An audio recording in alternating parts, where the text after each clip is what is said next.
बिस्मिल्लाहिर्रहमानिर्रहीम। अस्सलाम वालेकुम स्टूडेंट। आज की इस वीडियो में हम डिस्कस करने जा रहे हैं क्लास 9 चैप्टर नंबर 3 का एक इम्पॉर्टेंट टॉपिक जो कि आपके सामने है, acceleration and tension in Edward machine. हमारे पास एक एडवर्ड मशीन होती है जिसमें हमने टेंशन और एक्सीलरेशन की वैल्यू फाइंड करनी है। तो सबसे पहले हम ज़रा एडवर्ड मशीन की जो कंस्ट्रक्शन है या एडवर्ड मशीन का जो डायग्राम है उसको स्टडी कर लेते हैं और उसकी डिफिनेशन देख लेते हैं। सबसे पहले आपके पास है definition, when two object of unequal masses are hang vertically over a frictionless pulley of negligible mass, जिसको आप आइडियल पुली भी कह सकते हैं। The arrangement is called Edward machine. अब क्या है एडवर्ड मशीन, आपके सामने डायग्राम बनी हुई है। अगर आप डायग्राम को देख लें तो आपके पास एक पुली है जिसमें आपने क्या करना है, दो मासेस को आपने हैंग किया है। किस तरह आपने हैंग किया हुआ है, आपने वर्टिकली, यानी अगर आप M1 जिसको हमने M1 मास से रिप्रेजेंट किया M1 से, और एक आपके पास है M2। डिफिनेशन के अकॉर्डिंगली आपके पास क्या है, अनईक्वल मासेस, यानी कि दो मासेस आपके पास अनईक्वल होनी चाहिए। जैसे कि आप डायग्राम में भी देख सकते हैं, एक आपके पास M1 जो लार्जर मास है, लार्जर बॉडी है, और एक आपके पास M2 यानी कि स्मॉलर बॉडी है, स्मॉलर मास है। इनको हमने क्या किया है, हैंग वर्टिकली, हमने वर्टिकली इसको हैंग किया हुआ है। यहाँ पे एक और लफ्ज़ यूज़ हुआ है, फ्रैक्शनलेस। अब इसका क्या मतलब है, फ्रैक्शनलेस से मुराद के आपका जो पुली है उसमें यहाँ पे आपके पास कोई भी रेजिस्टेंस या रगड़ने वाली फोर्स जिसको कहते हैं वो यहाँ पे मौजूद ना हो। यानी कि अगर ये दो बॉडी हैं, ये अगर मूव करे तो ये आपके पास स्मूथली मूव करे, इसमें कोई बाहर से फोर्स यानी कि फ्रैक्शनलेस या रगड़ने वाली कोई भी फोर्स इसमें मौजूद ना हो।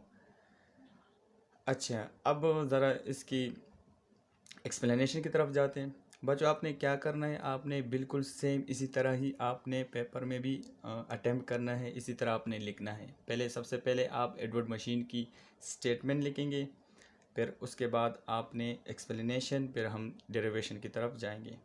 तो एक्सप्लेनेशन में आप देख सकते हैं कि आपके पास अब क्या लिखेंगे, consider two bodies of masses M1 and M2 which are connected to the end of inextendable string है शो इन फिगर। तो आपने दो बॉडीज़ लेनी है जो डिफरेंट मास के होंगे।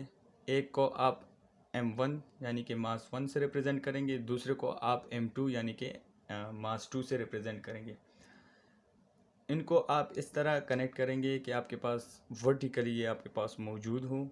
अब यहाँ पे एक और लफ्ज़ यूज़ हुआ, इनएक्सटेंडेबल, यानी कि ये जो आपका स्ट्रिंग है, जो रोप कह सकते हो, स्ट्रिंग कह सकते हो, ये आपके पास एक्सटेंड ना हो, ये आपके पास फिक्स हो, इसमें कोई किस्म की लचक वगैरह आपके पास मौजूद ना हो।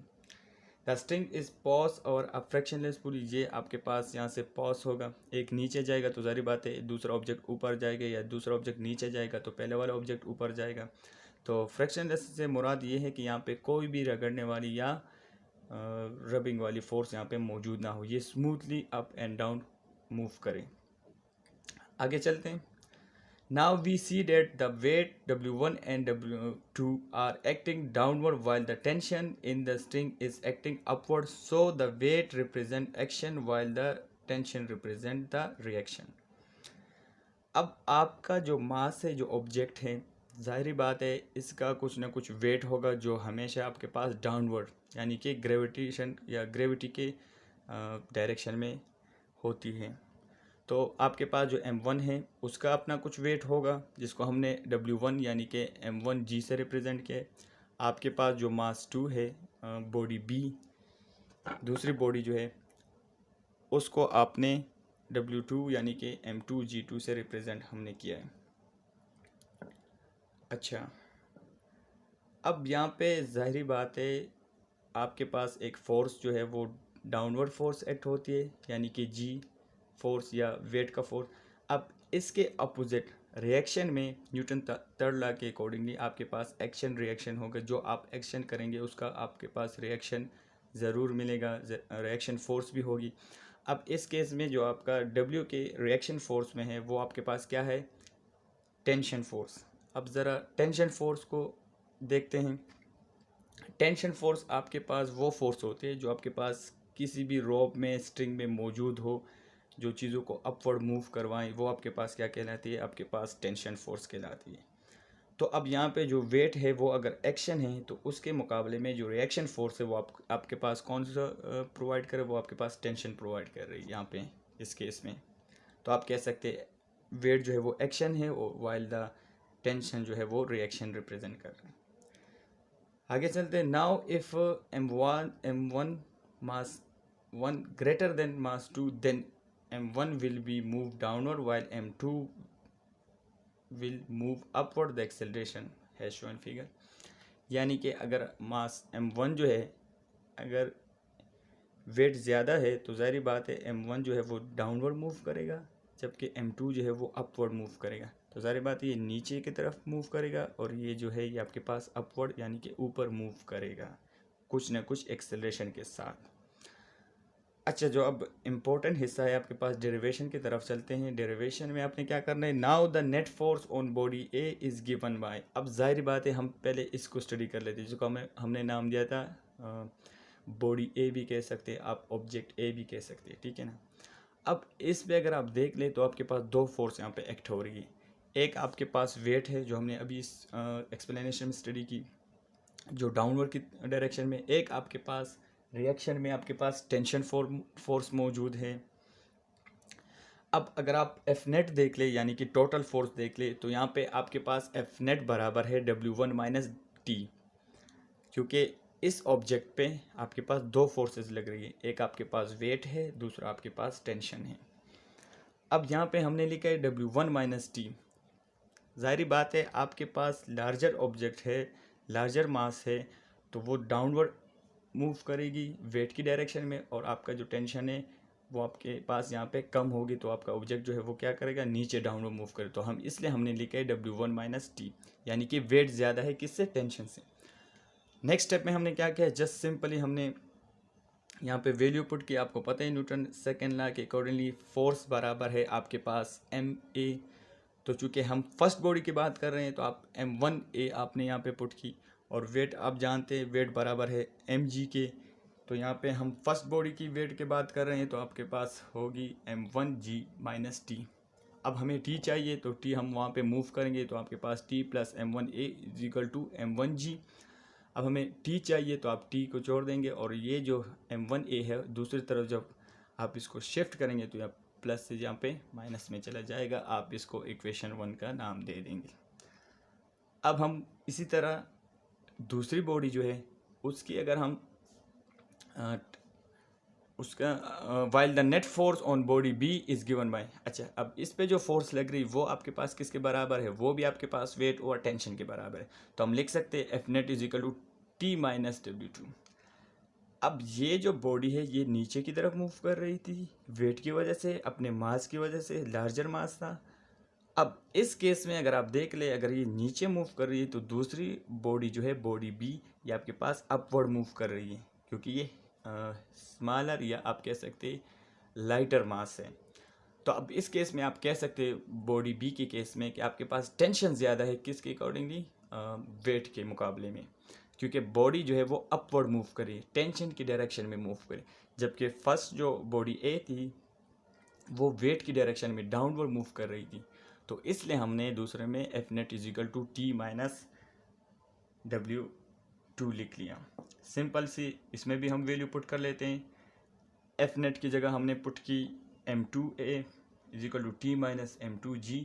हमें t की वैल्यू चाहिए तो हम इस टर्म्स को वहाँ पे मूव कर सकते हैं, यहाँ पे माइनस है तो दूसरे टर्म में ये प्लस में शिफ्ट हो जाएगी। अच्छा सॉरी बच्चों, यहाँ पे प्लस होगी। अच्छा, अब हमने जो हमारा मकसद है, हमने क्या कैलकुलेशन करनी है एक्सेलरेशन के लिए और हमने टेंशन के लिए करनी है। तो सबसे पहले एक्सेलरेशन की तरफ मूव कर लेते हैं। To find acceleration combine equation 1 and 2, तो हम इक्वेशन 1 और 2 को कंबाइन कर लेते हैं। तो ज़ाहिर बात है, अगर आप इक्वेशन 1 और 2 में 2 को देख ले तो यहाँ पे टी दोनों के लेफ़्ट साइड में टी सेम है, कॉमन है।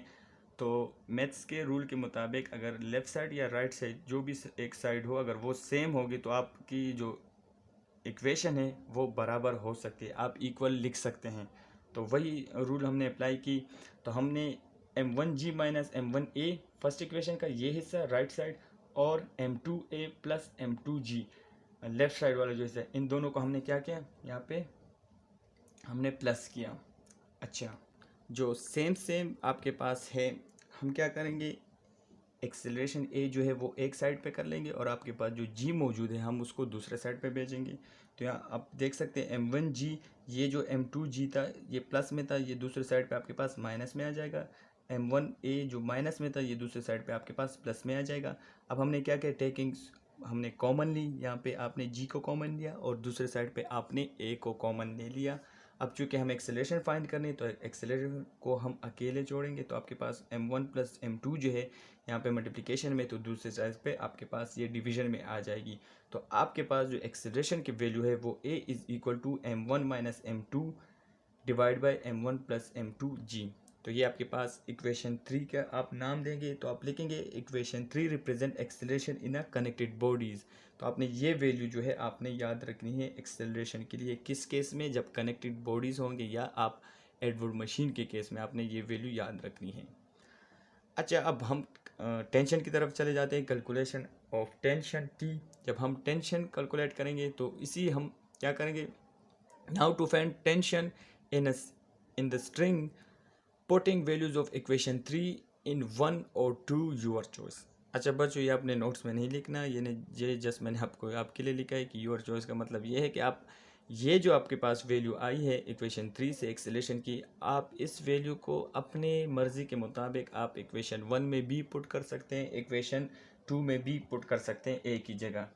तो यहाँ पे मैंने इसलिए लिखा योर चॉइस, आप इक्वेशन 1 या 2 किसी भी इक्वेशन में आप एक ही वैल्यू पुट कर सकते हैं। तो मैंने इक्वेशन 1 को चूज़ किया है, तो यहाँ पे मैंने लिखा इक्वेशन 1 जो आपके पास बराबर था t इज़ इक्वल टू ये वाली, t is equal to m1g minus m1a, t is equal to m1g is equal to m1 minus m1। अब एक ही जगह मैंने ये सारी वैल्यू यहाँ पे पुट की, m1 माइनस m2 और m1 प्लस m2g। तो ये आपके पास इस तरह एक इक्वेशन बन गई। अब यहाँ पे हमने एलसीएम लिया, एलसीएम का तरीका बता देता हूँ, चूँकि यहाँ पे कुछ भी नहीं है तो यहाँ पे आप 1 इसके नीचे लिख सकते हो, तो 1 इसके साथ मल्टीप्लाई हो तो नीचे तो ये सारा आ जाएगा, सब के नीचे आ जाएगा m1 प्लस m2। ये जो है ये क्रॉस मल्टीप्लिकेशन होगी, ये आपके पास m1g के साथ ये वाला हिस्सा जो है नीचे वाला ये इसके साथ मल्टीप्लाई हो जाएगा और ये इसी तरह रह जाएगा। तो मैंने क्या किया, m1g m1 plus m2 minus m1 minus m2g और m1 प्लस m2। अब इसको आप सॉल्व करेंगे, m1 मल्टीप्लाई बाई m1 तो m1 स्क्वायर और g आ जाएगा आपके पास, m1 प्लस m2 आ जाएगा g, minus plus minus m1 multiply by m1 तो m1 स्क्वायर आ जाएगा आपके पास, g plus minus minus plus आ जाएगा आपके पास, तो m1 मल्टीप्लाई बाई m2g ये इस तरह आपके पास। तो अब अगर ये देख ले ये प्लस में है और ये वाला हिस्सा जो है माइनस में, तो ये आपके पास कैंसिल हो सकते हैं। इसी तरह अगर ये देख ले ये दोनों प्लस में है और सेम भी है, तो ये आपके पास प्लस होकर 2 टाइम बन जाएगा, तो 2m1 m2g over m1 plus m2। इसको आप इक्वेशन 4 का नाम देंगे और आप नीचे लिखेंगे equation 4 represent tension in a connected bodies. तो आपके पास इक्वेशन 4 जो है वो टेंशन के लिए रिप्रेजेंटेशन जो है रिप्रेजेंट कर रहा है कनेक्टेड बॉडीज़ के लिए।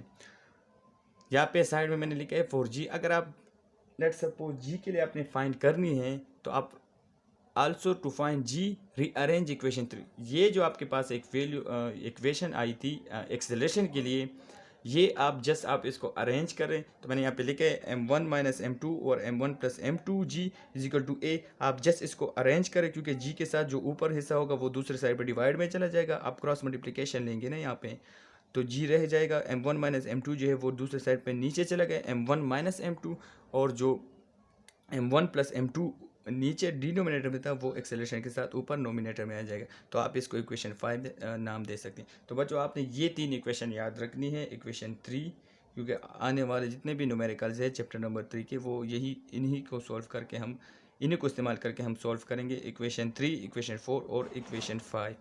तो ये था बच्चों आज का लेक्चर, जो कि बहुत इम्पोर्टेंट है। आप इनके नोट्स बनाएं, इनको बिल्कुल आप इसी तरह लिख लें कॉपीज़ में, और पेपर के पॉइंट ऑफ व्यू से ये बहुत ही ज़्यादा इम्पोर्टेंट और लॉन्ग क्वेश्चन में आ सकता है। Thank you.